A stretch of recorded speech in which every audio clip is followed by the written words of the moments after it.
3.1 derivatives of a function.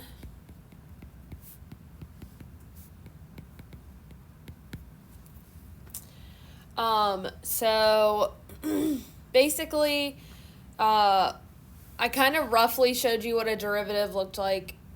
I guess it was like a week ago or so. I don't know. Derivatives are probably one of my favorite things to do in calculus, but for right now, we're using the definition of a derivative, which is like basically a limit equation to find it, kind of how we were doing the limit of like a plus h last week and then minus f of a, that kind of stuff. We have a definition like that for derivatives that we use initially. It always works, so if you ever forget how to do the other method or you're like can't figure one out, you can use this method. However, I think this is more complicated than the other one, but this is like the foolproof. This is always going to work.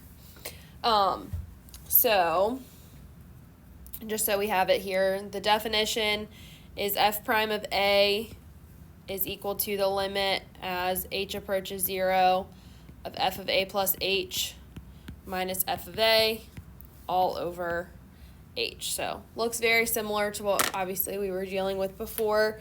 A would be a number that they're telling us to plug in, and sometimes they're going to tell you x equals whatever. That's kind of the same thing, but sometimes we use a, sometimes we use x, just depends. And then h is just obviously going to stay a variable that we're going to try to like cancel out as much as possible. So essentially, there's two different definitions, but this is the one we need for the first set of problems. I'll show you the other one in a second. But basically, we're going to work the exact same problem using both definitions to show that whichever one you use, you're going to get the same answer. And then I can also show you the shortcut way and show you that, again, we would get the same answer if we did it that way. So 2 f of x is equal to x squared plus 4. A is equal to 1.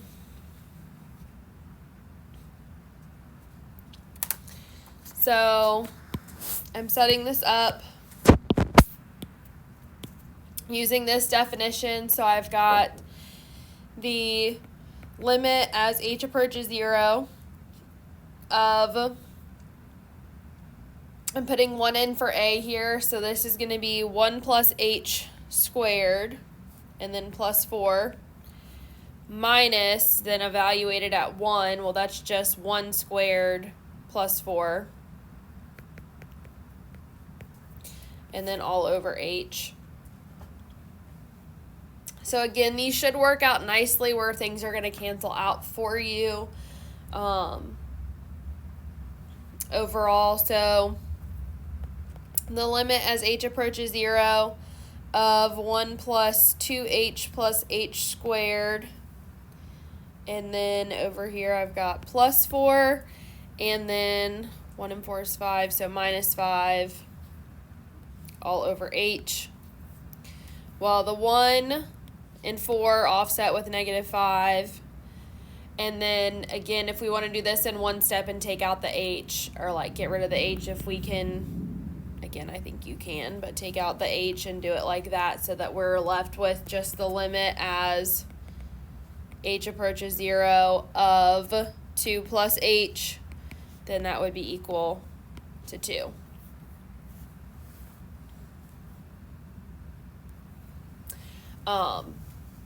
So basically, like, that's one way we can do it, or using that definition. I think that definition is a little bit, I don't know if harder is the right word, but I feel like it can be a little bit more involved sometimes.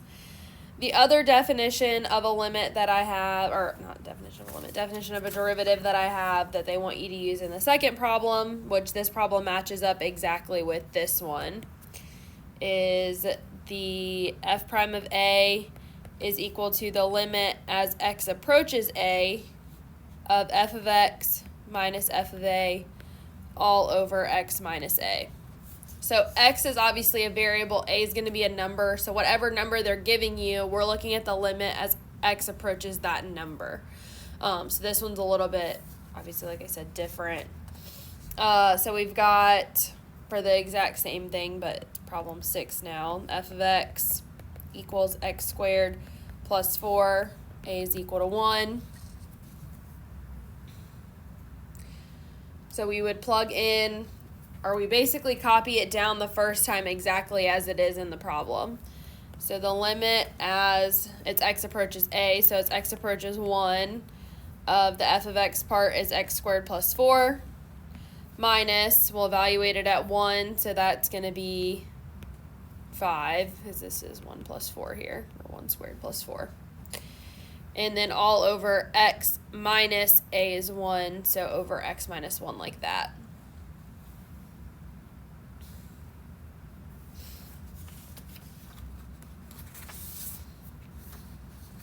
So then obviously I can't just directly substitute, because if I do that right now I would end up with a 0 on the bottom. So I've got to work to try to cancel something out here. So I'm basically going to end up with, on top, the limit as x approaches 1 of x squared minus, well, 4 minus 5, so that's 1 over x minus 1.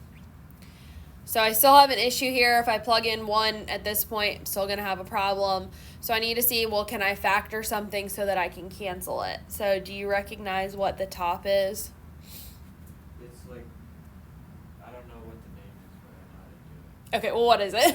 Like x plus 1 and x minus 1. Yeah, difference of squares, but yeah. The name's not really important as long as you know how to factor it. So x plus 1 and x minus 1 over x minus 1. So the x minus 1's cancel, and now I have the limit as x approaches 1. So essentially I end up with just 1 plus 1, which is 2.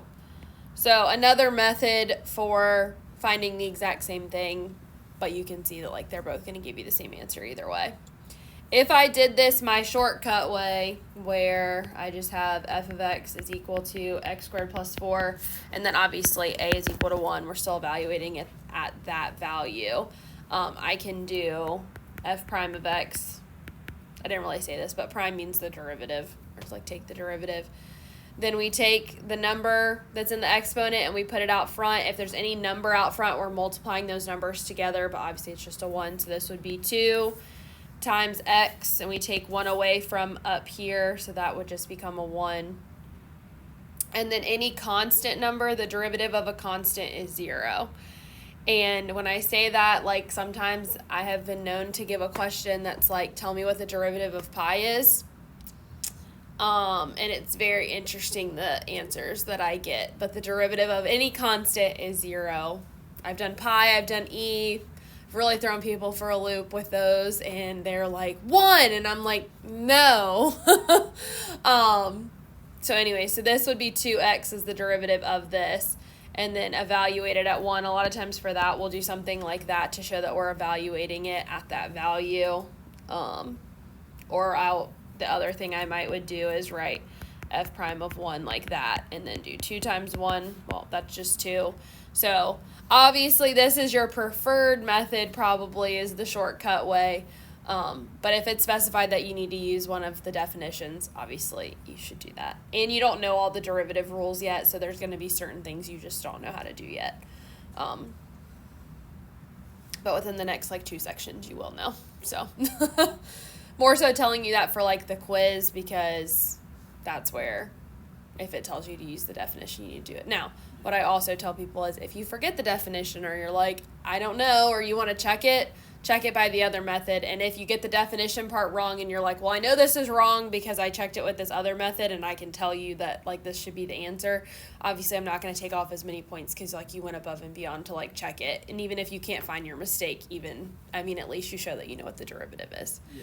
Because if you choose to take the AP exam, unless you're basically on a free response question, they will have no idea what method you use. They may tell you to use one, but they aren't going to know. Right.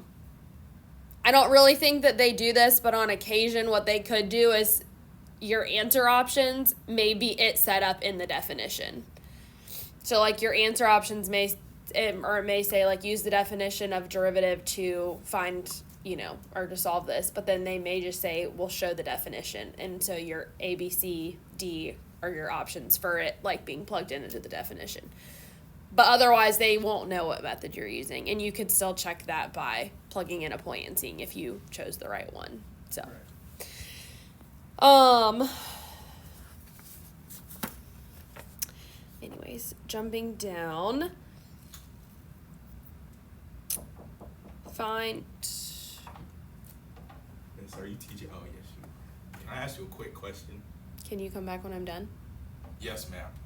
Sorry. It's probably about the project that's due in 2 hours. Just a guess. All right, find dy dx if y equals 7x. So dy, whoa, that was a weird y. dy dx is another way that we denote derivatives.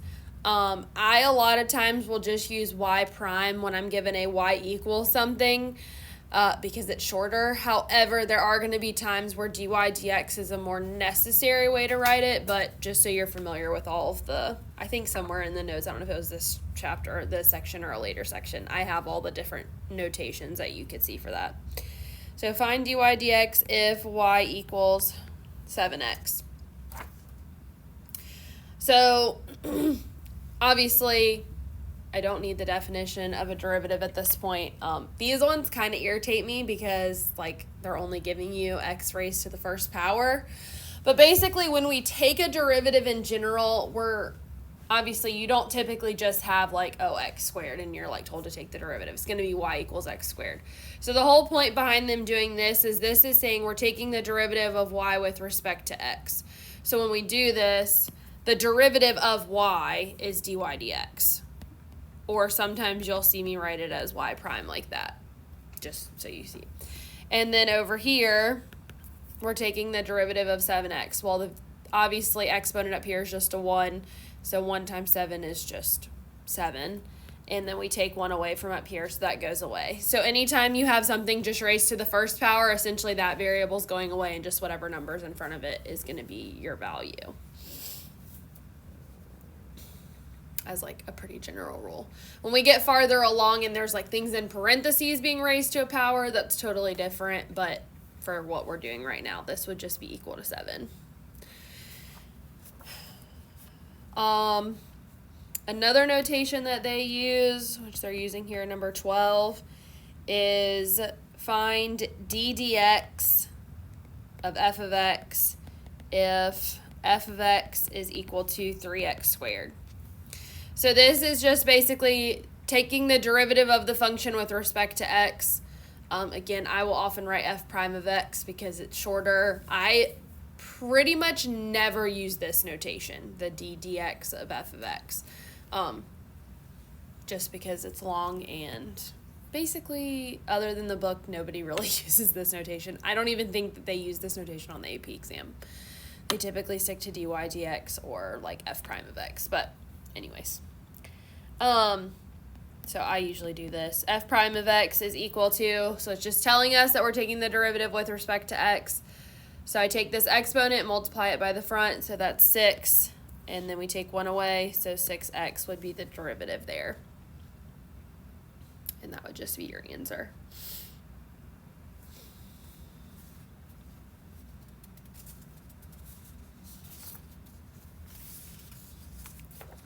So in the notes, you put like WRT. What does the WRT stand for? With respect to. Okay. Yeah, it's just a shorthand to not have to write that over and over again. Yeah. But yeah, that's what I usually do. Okay.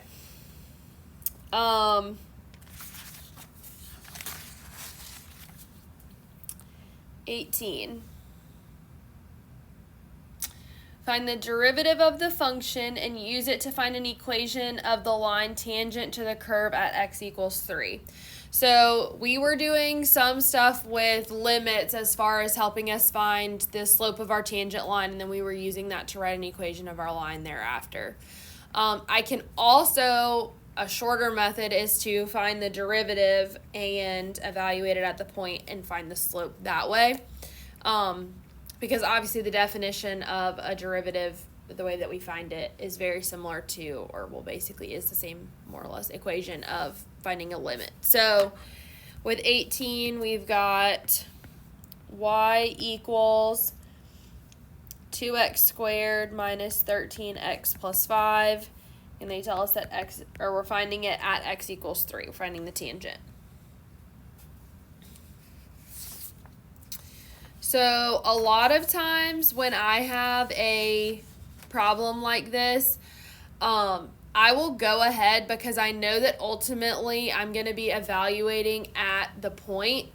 I'll go ahead and take my equation and do like, say, f of 3.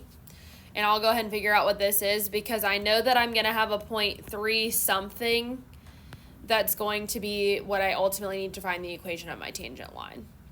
So I like to start with that, and then if you're using the definition, you can obviously plug it into the definition that way and not have to write out all the little things if you do it separate. So that would be 18 minus 39, 11, negative 11 and 5.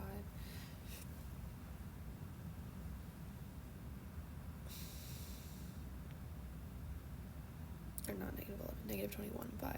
Negative 16, I think. Yeah. So basically the point that I'll be using is 3, negative 16, and this will be what's going in for the f of a part of the equation, or my definition. Again, when you know the shortcut, you don't really have to use this method, but I'll show the definition again just so that you can see it in case, but... So I have the limit as x approaches this value. So this is basically x is equal to a. This really throws people off sometimes because sometimes they call it a equals and sometimes they call it x equals. But just whatever that value is your a value that you're plugging in. So as x approaches 3. So the first time we copy this down as it is, so 2x squared minus 13x plus 5, and then minus a negative 16, so this will end up being plus 16 over x minus 3.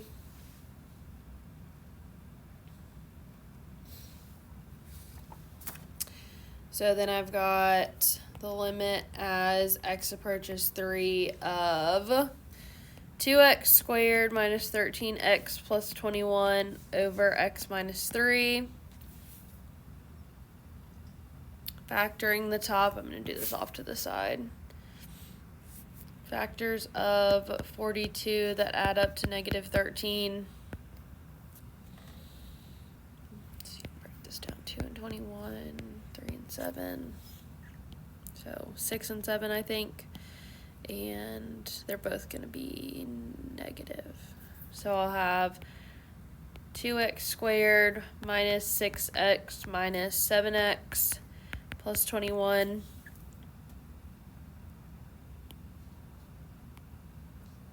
And I often will do the little like side work over here, and sometimes I'll just draw a little arrow just to show that I'm doing it. Again, not as big of a deal for in here, but if it was a free response question on the exam, you'd want to have that. So we take out a 2x, and I'm left with x minus 3. Take out a negative 7, left with x minus 3. So I've got 2x minus 7 and x minus 3.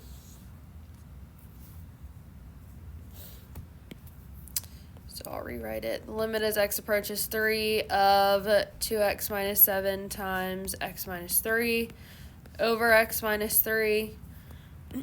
Well, x minus 3 is obviously cancel. The technical mathematical thing is you should rewrite the equation. I don't ever do that because it's excess writing for no reason. So plugging in 3, I get 2 times 3 minus 7, so that would be negative 1. So this is the slope of the tangent. Now again, if you feel confident with because they didn't specify we had to do it this way, they're just assuming you don't know the shortcut method. I could have taken the derivative of my original equation up here, and if I did that, I would have gotten 4x and then minus 13, and then that would go away. And then I could evaluate it at 3, so that would be 4 times 3 minus 13 would be -1. So again, there's your slope in a much faster form. So unless it's specified, I really don't care. If you feel confident enough to do this, which I think that you are, then you can absolutely do it that way. The next problem I might have to do with the definition, I have to look at it because I'm not sure that, well, you can figure it out. I think we'll be okay.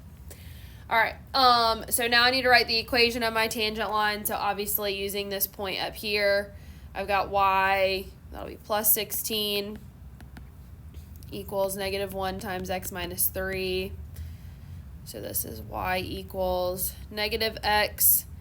Let's see, that's plus 3 minus 16, so that's minus 13. So that's the equation of my tangent line.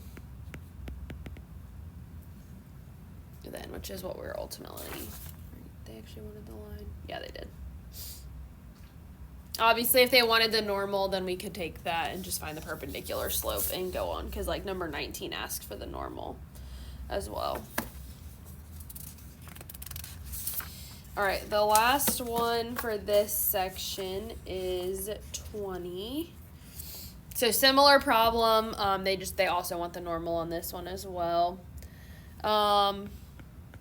So I've got y equals the square root of x, and we're evaluating at x equals 4 to find the tangent and the normal. So in and of itself, you can't just take the derivative of a square root. We're gonna have to rewrite it as a exponent.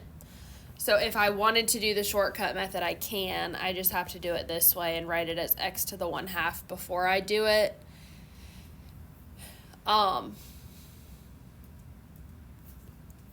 So y prime is equal to, so we take this entire exponent and put it in front. So this will be 1/2 and then x. Then to do this, we have to subtract 1 from this. So that's going to end up giving me a -1/2.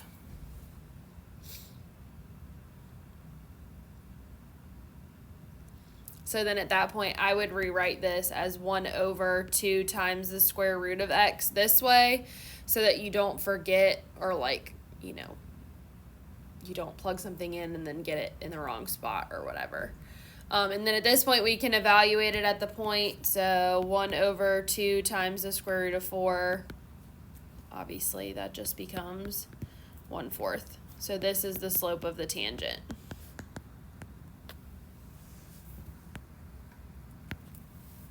Now, I didn't start on this one with finding the other point, but this one's pretty easy.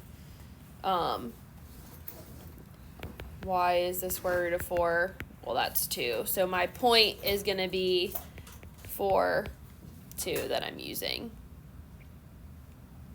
there. And then I can obviously find my tangent line and my normal line now. So tangent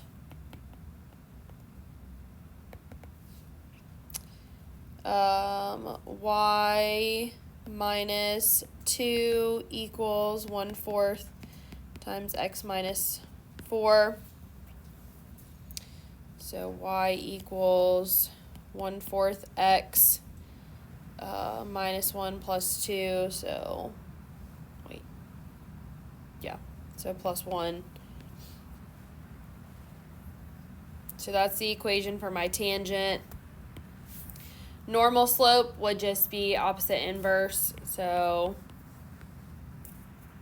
slope would be, what's that, -4. So then y minus 2 equals -4 times x minus 4.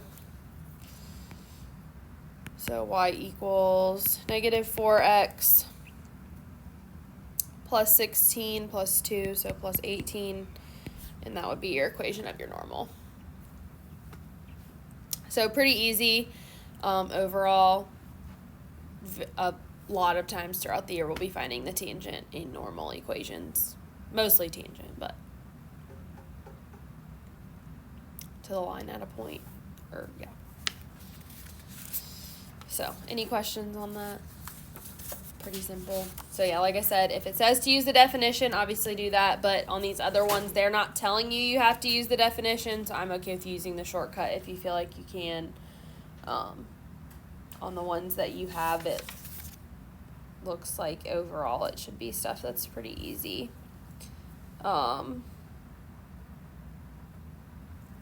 17, just so you know, is a little, because that's what I'm about to give you for homework, but they give you like the initial equation, but they don't tell you what the equation is. It just says like f of 2 is equal to 3 and f prime of 2 is equal to 5. Well, that f prime of 2, what they're telling you that's equal to, that's going to be your slope of your tangent. Like, they've already solved it for you, and they're just wanting you to take the rest of the information and write the equation of the tangent and the normal. Okay. So they're giving you your 2 points as f of x equals the value, and then your derivative. So just so you know on that one, since we didn't, it's one downfall to this book is they don't always give you like multiple problems of each type, so you don't always get to go over like every single thing. So I try to hit them in the homework if they're not ones that we do. But 3, 5, and those are not identical problems, so like you won't be able to compare them. But if you want to work them both ways with the definitions, or if you just want to compare them to if you did them by hand, actually. On number 7, you technically won't be, or not number 7. Oh, I didn't give you, wait. I didn't give you 7. Never mind. Oh, I am giving you 7. 7 is one you won't probably be able to do by hand yet because you don't technically know the rules to be able to do it. Just so you know, like you won't be able to do it without doing the definition. And then 11, 17, and 19. There we go.